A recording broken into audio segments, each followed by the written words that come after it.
dark. This story is from Al-Bukhari and Muslim Sharif Hadith. Long ago, during the time of Muhammad ﷺ, a very weak and tired man came to the Prophet. He told the Prophet that he was very hungry and did not eat anything in a very long time. The Prophet did not have any food with him, so he told someone to tell one of his wives, but she said that they did not have anything except water. Again, the Prophet, may peace and blessings be upon him, sent a message to his other wife, but she said the same thing too. He sent the same message to all of his wives, and they all said the same thing, because none of them had any food either.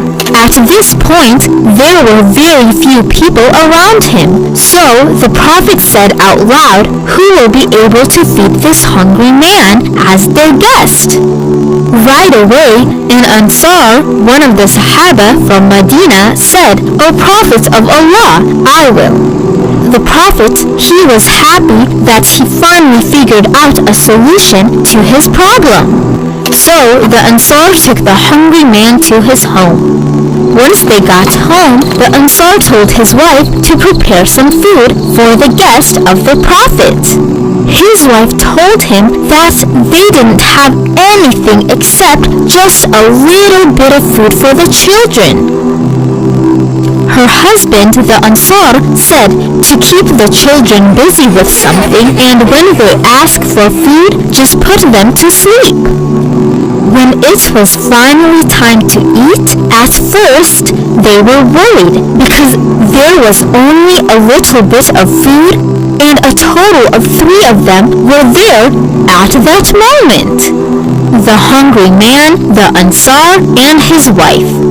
They wanted to give their guest their food, but did not want him to feel bad. So the wife quickly turned off the light and gave the hungry man his food in the darkness. Even though only the hungry man was the only one eating, to make sure that he did not know that, both the Ansar and his wife were pretending to eat with him.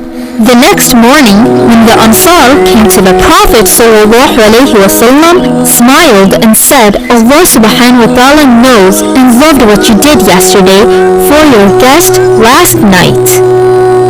This story shows us how important it is to serve our guests, because the blessings in our life will only grow when we give to others, especially to those in need. In the Quran, Allah subhanahu wa ta'ala mentions in Surah Hashr verse 9, "Whoever helps the needy will be successful." May Allah subhanahu wa ta'ala help us to be successful in this life and the hereafter by helping each other. Ameen. This was the end of our story for today. Make sure to give this video a like, share it with your friends and family, and subscribe to our channel, so you and many more people can get Islamic reminders so that we can become better Muslims and please our Lord, Allah subhanahu wa ta'ala. And until next time, Assalamu alaikum.